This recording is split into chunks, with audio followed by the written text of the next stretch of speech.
চুম্বক চিকিৎসার এই আলোচনায় সবাইকে স্বাগত। আচ্ছা, কখনো কি মাথায় এসেছে যে চুম্বক আর চুম্বন এই দুটো শব্দের মধ্যে কোনো যোগ থাকতে পারে?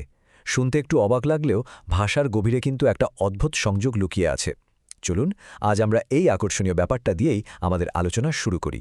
দেখুন, বাংলা ভাষাতেও চুম্বন শব্দটা থেকেই কিন্তু চুম্বক শব্দটা এসেছে। এর মূল আইডিয়াটা হলো ভালোবাসা।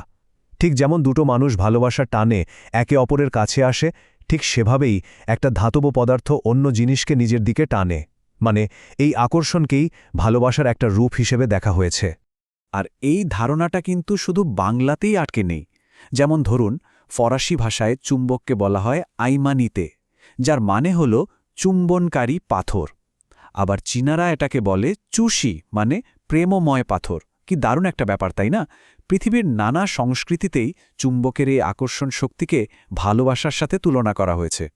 তো এই যে ভালোবাসা বা আকর্ষণের ধারণা, এটা শুধু ভাষাতেই থেমে থাকেনি, ইতিহাসে এর সরাসরি প্রয়োগেরও কথা শোনা যায়। চলুন একবার দেখি কিভাবে সেই প্রাচীনকাল থেকে এই আকর্ষণের শক্তিকে আরোগ্যের কাজে ব্যবহার করার কথা বলা হয়েছে। ইতিহাসের পাতায় এর সবচেয়ে বিখ্যাত উদাহরণ বোধহয় রানী ক্লিওপ্যাট্রা। বলা হয়ে থাকে যে তিনি নাকি তার রূপ আর যৌবন ধরে রাখার জন্য নিজের কপালে একটা চুম্বক পরে থাকতেন। ভাবুন তো একবার, আকর্ষণের শক্তি দিয়ে নিজেকে আকর্ষণীয় রাখার কি অসাধারণ এক চিন্তা। আচ্ছা, ব্যক্তিগত পর্যায় থেকে এবার একটু সরে আসা যাক। চলুন আমরা আরও বড় একটা প্রেক্ষাপটে ব্যাপারটা ভাবি। আমরা যে গ্রহে থাকি, আমাদের এই পৃথিবী, সেটাও নাকি নিজেই এক বিশাল প্রাকৃতিক চুম্বক। চলুন এই ধারণাটা নিয়ে একটু বিস্তারিতভাবে জানা যাক। শুধু পৃথিবীই না, বলা হয় যে আমাদের সৌরজগতের সূর্য, চাঁদ, এমনকি অনেক দূরের নক্ষত্রগুলো নাকি এক একটা বিশাল চুম্বকের মতো। আর এই মহাজাগতিক চুম্বকগুলো থেকে সারাক্ষণ বিদ্যুৎ চুম্বকীয় তরঙ্গ ছড়িয়ে পড়ছে, যা আমাদের চারপাশের সবকিছুকেই কিন্তু প্রভাবিত করছে। কিন্তু আমাদের এই পৃথিবীর চুম্বক ক্ষেত্রের জোর ঠিক কতটা? বিজ্ঞানীরা মহাকাশে স্যাটেলাইট পাঠিয়ে যা জানতে পেরেছেন তা শুনলে অবাক হতে হয়।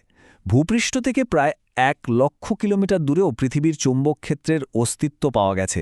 ভাবা যায়? কি অবিশ্বাস্য একটা ব্যাপার। কিছু প্রাচীন বিশ্বাস মতে পৃথিবীর এই বিশাল চৌম্বকক্ষেত্রের সাথে আমরাও কিন্তু সংযোগ করতে পারি। বলা হয়, খালি পায়ে ঘাসের ওপর হাঁটলে নাকি পৃথিবীর চৌম্বক তরঙ্গ আমাদের শরীরের শক্তিতে একটা ভারসাম্য নিয়ে আসে আর ক্লান্তি দূর করে। এমনকি এটাও শোনা যায় যে উত্তরে মাথা আর দক্ষিণে পা রেখে ঘুমালে নাকি শরীরের ভেতর দিয়ে এই চৌম্বক শক্তির প্রবাহ আরও সহজ হয়ে যায়। এতক্ষণ তো আমরা গ্রহের বিশাল চৌম্বক ক্ষেত্র নিয়ে কথা বললাম। এবার চলুন আমাদের নিজেদের শরীরের ভেতরের চৌম্বক ক্ষেত্রের দিকে নজর দেওয়া যাক। আমাদের শরীরের ভেতরেও কি এমন কোনো শক্তি কাজ করছে? চলুন জেনে নেওয়া যাক।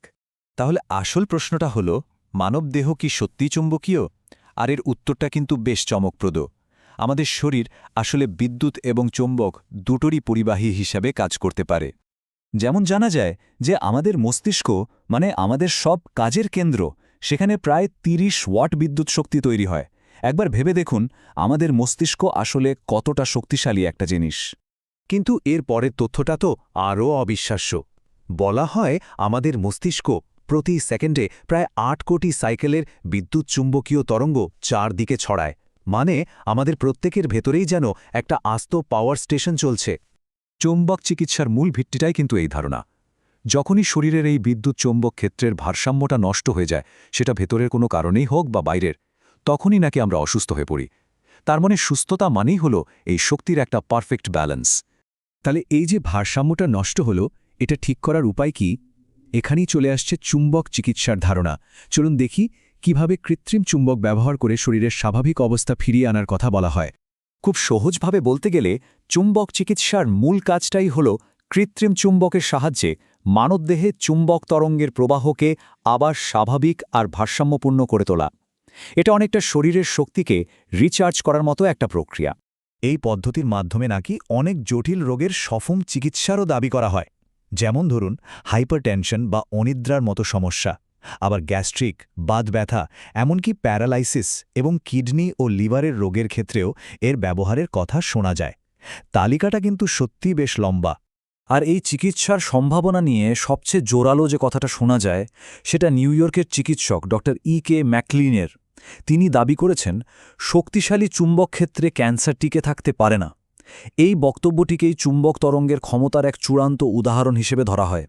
আজকের এই পুরো বিশ্লেষণ শেষে একটা প্রশ্ন কিন্তু মনে থেকেই যায়। আমাদের চারপাশে থাকা এই যে অদৃশ্য শক্তি, এই যে আকর্ষণ, সেটা কি সত্যি আমাদের স্বাস্থ্য আর জীবনকে এতটা গভীরভাবে প্রভাবিত করতে পারে? উত্তরটা হয়তো আমাদের আরও খুঁজে দেখতে হবে।